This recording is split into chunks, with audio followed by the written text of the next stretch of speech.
नमस्कार मित्रांनो, मी तुकाराम सुरनर जी आर आणि योजना या यूट्यूब चॅनलमध्ये आपल्या सर्वांचं स्वागत आहे।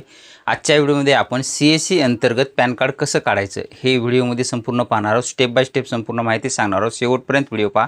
व्हिडिओ जर आवडत असेल तर तुमच्या मित्रपरिवारांना शेअर करा। चला आजच्या व्हिडिओला सुरुवात करूया। गुगलमध्ये जायचं आहे आणि गुगलमध्ये CSE लॉग इन करून घ्यायचं आहे। CSE लॉग इन करून घेतल्यानंतर इथे digitalseva.csed.in त्यानंतर इथे तुम्हाला लॉग इन करून घ्यायचं आहे। लॉग इनवरती क्लिक करून घ्यायचं आहे। लॉग इनवरती क्लिक केल्यानंतर इथे तुमचा यूजर नेम जे काही CSE ID आहे तो CSE ID टाकून घ्यायचा आहे। पासवर्ड खाली तुम्हाला टाकायचा आहे। खाली कॅप्चा टाकून तुम्हाला साइन इन वरती क्लिक करून घ्यायचं आहे। असं येईल त्यानंतर क्लोज करून घ्यायचं आहे आणि इथे सर्च बॉक्समध्ये तुम्हाला पॅन कार्ड असं तुम्हाला सर्च करायचं आहे। पॅन कार्ड असं सर्च केल्याच्या नंतर तुमच्यासमोर पॅन कार्डच्यामध्ये दोन ऑप्शन येतील। त्यापैकी तुम्हाला UTI पॅन कार्ड सर्व्हिस घ्यायचे, ई पॅन कार्ड घेऊ नका। आधार ऑनलाईनचं जे काही एक नंबरचं आहे ते घ्यायचं आहे आणि त्यावरती क्लिक करून तुम्हाला पुढे नवीन पेज ओपन होईल। त्यावरती तुम्हाला यूजरवरती क्लिक हिअर करून घ्यायचं आहे। त्यावरती क्लिक केल्यावर तुमचा जो काही मेल ID असेल आणि मोबाईल नंबर असेल त्यावर OTP पाठवला जाईल। तो OTP की तुम्हाला तुमच्या मोबाईलवरचा जो काही OTP आहे तो इथे टाकून घ्यायचा, सबमिट करून घ्यायचा आहे। सबमिट केल्यानंतर तुमच्यासमोर जे काही पोर्टल आहे ओपन होईल। त्यानंतर नंतर application for pan new 49A वरती क्लिक करून घ्यायचं आहे। नवीनसाठी तुम्हाला इथं क्लिक करून घ्यायचं आहे। त्यावरती तुम्हाला क्लिक केल्याच्या नंतर ओके करून घ्यायचं आहे। इथे काही रेडी इंस्ट्रक्शन आहेत। त्यापैकी नंतर फिजिकल मोड जी आहे ती आपल्याला करायचं नाही आहे, आपल्याला डिजिटल मोडनं करायचं आहे। त्यामुळे डिजिटलवरती क्लिक करून घ्या। आधार KYC नुसार आपल्याला करून घ्यायचं आहे।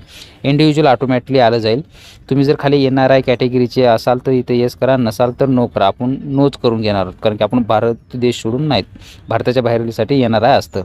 त्यानंतर खाली तुम्हाला बोथ पॅनवरती सिलेक्ट करून घ्यायचं आहे, बोथ फिजिकल पॅन आणि ई पॅन ओनली करू नका। त्यानंतर सबमिट करून घ्यायचं आहे। त्यानंतर तुमचा रेफरन्स नंबर आला जाईल, परत ओके करून घ्या। त्यानंतर जर मुलगी असेल तर कुमारी करून घ्या, पुरुष असेल म्हणजे मोठा माणूस असेल किंवा छोटं मूल जरी असेल तर त्याच्यासाठी श्री घ्यायचं आहे आणि लेडीजसाठी जर पाहिलं तर श्रीमती घ्यायचं आहे। फक्त मुलगी जर असेल तर कुमार घ्यायचे आहे। आपण श्रीमती जर असेल तर घेणार आहोत। त्यानंतर त्यांचं जे काही सरनेम आहे ते सरनेम टाकून घ्यायचे पहिल्यांदा। त्यानंतर त्यांचं फर्स्ट नेम आणि नंतर मिडल नेम बाजूला साईडमध्ये तुम्हाला इथे एक्झाम्पल दाखवलेलं आहे ते टाकून बघून घ्या। त्यानंतर कार्डनुसार तिथे नाव आलं जाईल। तुम्हाला जर दुसऱ्या नावानं ओळखत असेल तर येस करा, नसेल तर नो करून घ्यायचं आहे। तुमचं जे काही मेल आहे ते सिलेक्ट करून घ्यायचं आहे। त्यानंतर तुमची जन्मतारीख काय आहे ती जन्मतारीख तुम्हाला व्यवस्थित इथं टाकून घ्यायची आहे। जन्मतारीख व्यवस्थित टाकून घ्या। त्यानंतर थोडंसं खाली तुम्हाला इथं स्क्रोल करून घ्यायचं आहे। खाली स्क्रोल केल्याच्या नंतर तुमच्यासमोर इथं रेसिडेन्शियल ॲड्रेस प्रूफ तुमचा ऑटोमॅटिकली आला जाईल कारण की आधारनुसार करत आहोत आपण, आणि आधार नंबर तुम्हाला इथं कंपल्सरी टाकणं गरजेचं आहे। तुमचा आधार नंबर महत्त्वाचा आहे, त्यामुळे परत एकदा आधार नंबर टाकून घ्या कारण की तुमच्या आधारनुसारच हे पॅन कार्ड जनरेट होणार आहे। त्यानंतर तुमचं आधारवर ज्या पद्धतीचं नाव आहे, आधारवर जसं नाव आहे त्याच्याच पद्धतीनं तुम्हाला इथं टाकून घ्यायचं आहे।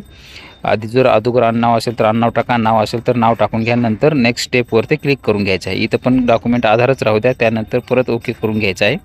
तुमचं जे काही CSE IDचा पासवर्ड असेल तो पासवर्ड इथं तुम्हाला टाकायचा आहे। आपल्याला इथं पेमेंट करून घ्यायचं आहे, त्याच्यासाठी पासवर्ड टाकून सबमिट करा।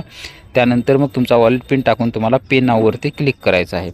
वॉलेट पिन तुमचा जो काही CSE IDचा असेल तो तुम्ही टाकून घ्या आणि पे नाववरती क्लिक करून घ्या। त्यावरती केल्यानंतर आपलं पेमेंट जे काय असेल तर सक्सेस झालेलं आहे। त्यानंतर ओके करून घ्यायचं आहे आणि आपला जो काही आता कॉन्टॅक्ट डिटेल्स असेल त्याच्यामधील आपलं संपूर्ण देश निवडायचा, आपल्याला जो काय असेल तो आपला इंडिया करून घ्यायचा आहे। त्यानंतर STD कोडची गरज नाही। त्यानंतर तुमचा मोबाईल नंबर आहे तो मोबाईलवरती चेक बॉक्सवर क्लिक करा आणि त्यानंतर तुमचा मोबाईल नंबर टाकून घ्यायचा। मोबाईल नंबर चालू असावा। त्यानंतर तुमचा ईमेल ID खाली टाकून घ्यायचा। ईमेल ID पण चालू असावा, त्याचा पासवर्ड ID माहीत असावा कारण की मेलवर तुम्हाला 5व्या दिवशी PDF आली जाते। त्यानंतर पॅरेंट डिटेल्सवरती जर तुमची सिंगल पॅरेंट फक्त आईच असेल तर येस करा, नसेल तर नोवरती क्लिक करून जे काही वडिलांचं नाव आहे तेच पहिलं सरनेम टाकून घ्या। त्यानंतर फर्स्ट नेम टाकून घ्या आणि त्यानंतर मिडल नेम तुम्ही टाकून घेऊ शकता। त्यानंतर खाली आईचं नाव टाकायचं गरज नाही आहे काही। त्यानंतर खाली जे काही ऑटोमॅटिकली आहे ते फादर नेम्सच असू द्या आणि त्यानंतर नेक्स्ट स्टेपवरती क्लिक करून घ्यायचं आहे। आता इथं तुम्ही दोन पद्धतीनं करू शकता। आधार ऑथेंटिकेशन जे काय असेल तर OTPद्वारे करू शकता आणि बायोमेट्रिक करू शकता। बायोमेट्रिकनं तुम्हाला L1 डिव्हाइस पाहिजे तुमच्याकडे आणि OTPनं तुम्हाला तुमच्या आधारला लिंक असलेल्या मोबाईलवर OTP जाईल। आधारला मोबाईल नंबर लिंक असणं इथं OTPनं गरजेचं आहे, त्यामुळे आपण इथं OTPनं पाहणार आहोत। OTPवर तुम्ही क्लिक करून घ्यायचं आहे।